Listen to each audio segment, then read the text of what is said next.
पटौदी में सोमवार देर शाम हुए दो समुदाय के बीच झगड़े में पीड़ित परिवार की महिला के द्वारा मीडिया में दिए गए बयान में कहा था कि कुछ दबंग लोग हमें काफी दिनों से परेशान कर रहे हैं, जो कि हमें जाति सूचक शब्द सहित गाली गलौज कर रहे हैं।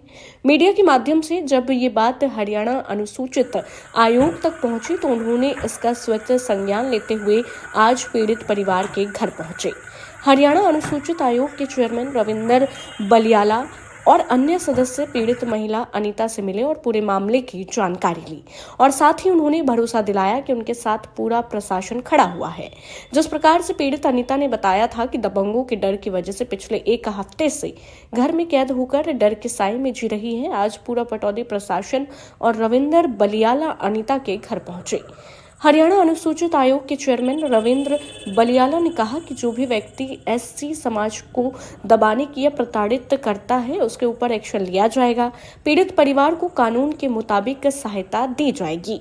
आयोग का मकसद है जो भी अपराधी है, चाहे वह किसी भी समाज या समुदाय से हो, उसके खिलाफ कार्रवाई करनी है। पीड़ित परिवार से बात करने के बाद मीडिया से बात करते हुए उन्होंने कहा कि आयोग के आने का मकसद पूरा हुआ। जैसा कि थाना प्रभारी राकेश कुमार ने बताया कि SC/ST एक्ट के तहत सिक्को और समीर को गिरफ्तार कर लिया गया है। साथ ही अन्य आरोपियों को भी जल्द ही गिरफ्तार कर लिया जाएगा। ये सारे त्यागपत्र लग रहे हैं। उन्होंने बताया कि जब हरियाणा बताया कि SC/ST एक्ट के तहत सिक्को और समीर को गिरफ्तार कर लिया गया है, साथ ही अन्य आरोपियों को भी जल्द ही गिरफ्तार कर लिया जाएगा। SCC स्टेट कमीशन ने संज्ञान लिया है तो ये एक चुनौती भरा मामला है। प्रशासन से भी यही कहूंगा कि इसे चुनौती मानकर जल्द पीड़ितों को न्याय दिलाए। पिछली सोमवार को यहाँ रोहित और उसके साथ कुछ और बच्चे थे, उनका आपस में झगड़ा हुआ था। रोहित SC समाज से है।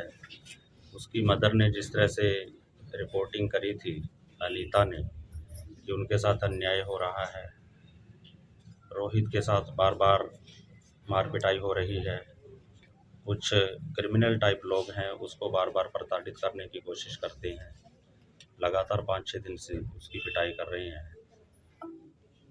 उसी का संज्ञान लेकर कमीशन ने, तो आज कमीशन जहां आया है, अनीता के घर, रोहित के घर आया है। साथ में यहाँ का जो प्रशासन है, ACP है, SHO है, SDM है, वो सारा प्रशासन यहाँ आए हुए हैं। मीना नरवाल जी हैं, यहाँ कमीशन की मेंबर हैं, हमारे माननीय सदस्य कमीशन के, वो भी आई हुई हैं। तो हमने ये पूरी घटना का संज्ञान लेकर पूरी पड़ताल की है और हमें ये बताया गया है ACP सुरेश कुमार जी ने, जो मानेसर के SB हैं, यहाँ के SHO हैं राकेश, कि जो लोग इनको प्रताड़ित करने की कोशिश कर रहे थे, जिन्होंने ये सारी घटना को अंजाम दिया, सीकू नाम का कोई क्रिमिनल व्यक्ति है, तो उसको इन्होंने रात 11 बजे अरेस्ट कर लिया है और जो धाराएं बाकी सारी वो लगाई हैं और SC/ST एक्ट की धारा लगाकर उसको अरेस्ट कर लिया है, ये हमें बताया गया है। यही कमीशन का यहाँ आने का मकसद था कि जो भी व्यक्ति SC समाज को प्रताड़ित करने की, दबाने की कोशिश कर रहा है, उनके साथ अन्याय करने की कोशिश कर रहा है या करता है, तो उसका संज्ञान लेके उसके ऊपर एक्शन लिया जाए और जो पीड़ित समाज है, कानून के मुताबिक उसकी सहायता की जाए। सर, जो FIR लिखवाई गई उसमें मोनू के द्वारा उसमें लिखा गया कि 200-250 लोगों की भीड़ ने हमला किया, तो 2 गिरफ्तार किए हैं। क्या बाकियों पर भी कोई कार्रवाई के लिए आपने कुछ कहा? हमने कहा है भी जो भी लोग उसमें इन्वॉल्व हैं सबको आप गिरफ्तार करो। क्रिमिनल है, उसमें कोई भी किसी धर्म का कोई मतलब नहीं है।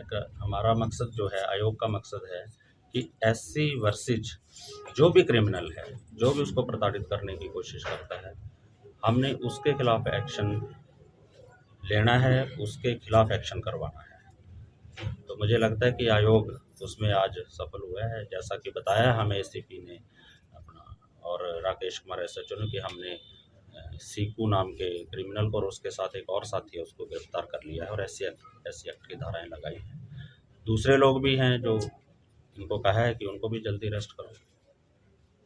जैसा कि अभी पीड़ित की मां ने बताया कि पीड़ित अभी भी अपने घर पर नहीं है और दूसरे घर पर ठहरने के लिए मजबूर है।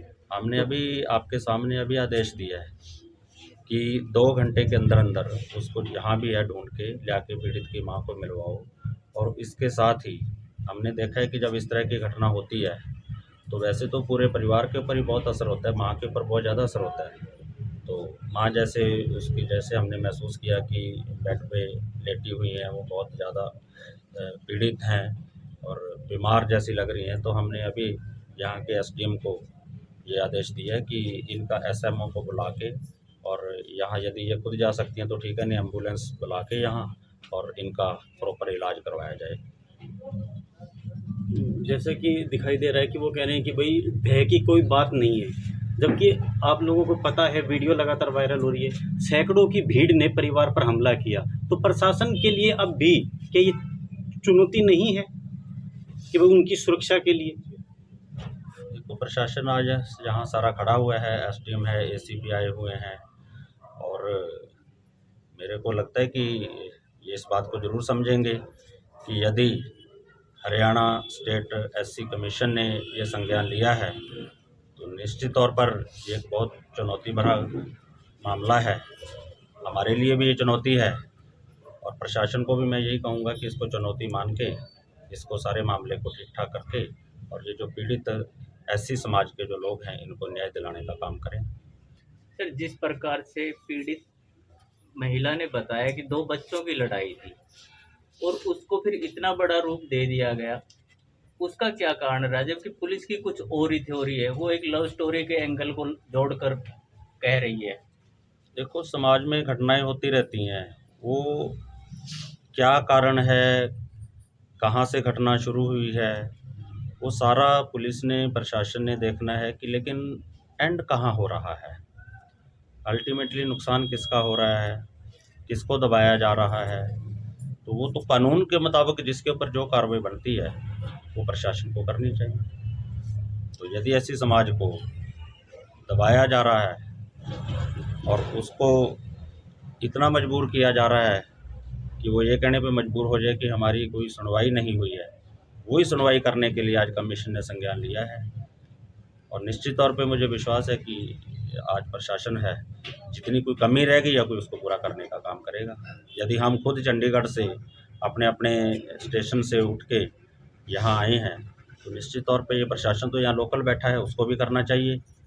यहाँ एसडीएम बैठे हैं, कमिश्नर बैठे हैं पुलिस के गुड़गांव के अंदर, डीसी बैठे हैं, सारा प्रशासन है, तो उनको करना चाहिए। आयोग ने स्वतः संज्ञान लिया है या कोई? नहीं, स्वतः संज्ञान लिया है हमने।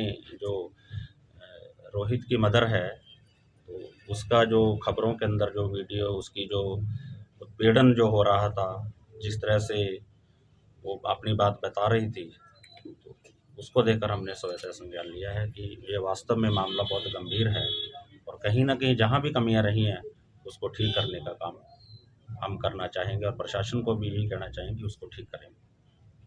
Thank you. मुनफेद अली का कहना है कि अवैध कारोबार के वर्चस्व की लड़ाई को लेकर हुए विवाद को समुदाय विशेष के साथ जोड़ना ठीक नहीं है। हम तो पुलिस और प्रशासन से यही गुहार लगाएंगे कि अवैध काम करने वाले चाहे किसी भी जाति समुदाय से हो, उन पर सख्त कार्रवाई की जाए। साथ ही उन्होंने कहा घटनास्थल पर लगे सीसीटीवी कैमरे को खंगाला जाए और दोषियों के खिलाफ कार्रवाई की जाए। पहले तो आप लोगों को धन्यवाद देता हूं कि आप लोगों ने हमें अपनी बात रखने के लिए मौका दिया। और जो सोमवार की बात है, जो झगड़ा हुआ था, वो हिंदू मुसलमान का या दलित पे हमला का कोई उसमें लड़ाई नहीं थी। असल में वो लड़ाई मैं बिल्कुल विश्वास के साथ कह सकता हूँ कि वो अवैध कारोबार की लड़ाई है। उसमें सट्टा, दारू, सुल्फा, गांजा जो बेचा जाता है उसके अधिकार के लिए लड़ाई लड़ी जा रही है और इसको दूसरा रूप हिंदू मुसलमान का दिया जा रहा ताकि उनका जो धंधा है वो उसी ओट में छुपा रहे। और जो लेडीज थी, जो इसके बयान मैंने सुने हैं, देखे हैं, जहाँ ये लड़ाई हुई है उस लेडीज़ का मकान उस जगह से कम 300-400 मीटर दूर है। अगर उस लेडीज़ का लड़का तंग किया जाता तो लड़ाई उसके घर पर होती, यहाँ क्यों हुई? तो मैं प्रशासन से गुहार लगाता हूँ कि जहाँ ये लड़ाई हुई है वहाँ पर सीसीटीवी कैमरे लग रहे हैं, उसके सीसीटीवी कैमरे की रिकॉर्डिंग ली जाए। उससे दूध का दूध और पानी का पानी हो जाएगा। और जो चाहे मुसलमानों ने गलती करी है चाहे हिंदुओं ने करी है, जो जिसने गुनाह करा है उसको सज़ा मिलनी चाहिए। हम गुनहगार के साथ नहीं हैं किसी भी हाल में, गुनहगार को सज़ा मिलनी चाहिए। उसके मैंने सुना है पुलिस प्रशासन से कि जहाँ लड़ाई हुई है उसके DVR गायब हैं। DVR गायब कौन करेगा? वीडियो के जो CCTV कैमरे के DVR हैं। जो आदमी गुनहगार होएगा वही सबूत को नष्ट करेगा भाई, जो गुनाहगार होएगा वही सबूत को नष्ट करेगा। नहीं अगर वो सताया हुआ होता तो अपनी सबसे पहले रिकॉर्डिंग देता निकाल कर। जो DVR गायब हुए हैं वे भी उपलब्ध करे जाएं, उससे सारी चीज़ आ जाएगी सामने, दूध का दूध और पानी का पानी हो जाएगा। आज जिस प्रकार से SC/ST आयोग के चेयरमैन आए थे, उन्होंने भी संज्ञान लिया है और कहा है कि जो भी गुनहगार है उनके खिलाफ कार्रवाई की जाएगी। बिल्कुल सही कहा जी, जो भी गुनहगार है उसके साथ सजा होनी चाहिए। गुनहगार चाहे हिंदू हो या मुसलमान, उसमें कास्ट के हिसाब से नहीं होनी चाहिए जी। उन्होंने भी यही कहा हाँ, कि जो गुनहगार है वो गुनहगार है। लेकिन पटौदी में जो इस मोहल्ला में है सट्टा का काम और ये दारू अवैध का काम अगर बंद हो जाए तो मैं विश्वास के साथ कहता हूँ पटौदी जितना भाईचारा दुनिया के तख्ता पे कहीं भी नहीं है। पटौदी में ना आज तक हिंदू मुसलमान का कोई झगड़ा हुआ है और ना आगे होएगा, लेकिन इस पर बंदिश लग जाए सट्टे के कारोबार पे, अवैध कारोबार पे। समाज सेवी मुशर्रफ अली का कहना है कि पटौदी में हिंदू मुस्लिम भाईचारे की मिसाल है, लेकिन जिस प्रकार से सोमवार को घटना हुई, बब्बर शाह मोहल्ले में कुछ लोग सट्टा खिलाते हैं, उसको लेकर विवाद था जिसको हिंदू मुस्लिम का नाम दे दिया गया। हम तो प्रशासन से यही गुहार लगाएंगे कि जल्द ही अवैध कारोबार करने वालों पर अंकुश लगाया जाए। ये थी पटौदी से रफीक खान के साथ राधे पंडित की रिपोर्ट। वो जो विवाद हुआ था उस विषय पर आपकी क्या प्रतिक्रिया है? हमारे यहाँ भाईचारा सदा बना है और बना ही रहेगा।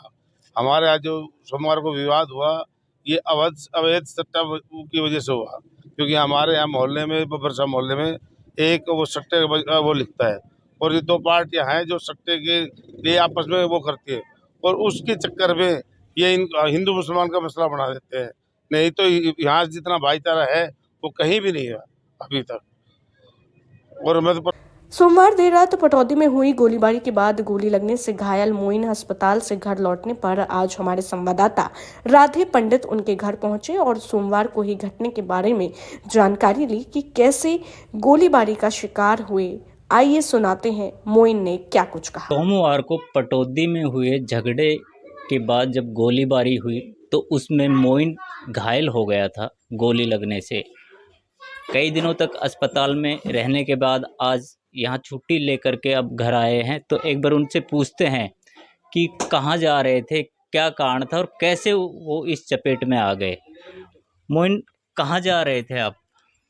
जी मैं कहीं नहीं जा रहा था, मैं चाचा के घर से निकला था। मैं यहाँ से लड़ाई हो रही थी और बालक आ रहे थे वहाँ से भाग के, तो मैं सामान लेने के लिए निकल रहा था। मैं जैसे कि वहाँ लड़ाई सी हो रही थी एकदम, फिर मैंने आगे जाके देखा तो फायरिंग हो रही है वहाँ पे कि 5-7 बंदे तो जो फायरिंग कर रहे थे। मैं उन्हें देख के उल्टा भागा मैं, तो मेरे पीछे से गोली लगी एकदम। ये मामला था। अच्छा, आपने पहचाना भी भाई गोली चलाने वाले कौन थे? जी पहचानने में तो 2-3 ही आए फिलहाल, तो वीडियो में देख के बता सकता हूँ कि हाँ ये बंदा है, फोटो फाटो में। वैसे नहीं पहचानते उनको, नाम वगैरह से नहीं जानते? मैं नाम से भी जानता हूँ, बाद में पता लगा कि ये हैं वो बंदे। तो अब आप स्वस्थ हैं?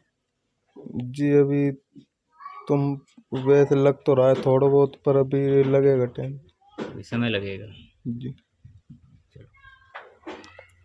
ये थे मोइन जिन्होंने बताया कि घर से, अपने चाचा के घर से निकले थे और वहाँ इन्होंने देखा कि भीड़ हो रही है और वहाँ भीड़ में जाकर के इन्होंने देखा कि वहाँ पर गोलियां चल रही है, तो ये वापस भागे और वापस भागने के साथ ही इनको पीछे से गोली लग गई। मैं रफ़ीक खान के साथ राधे पंडित।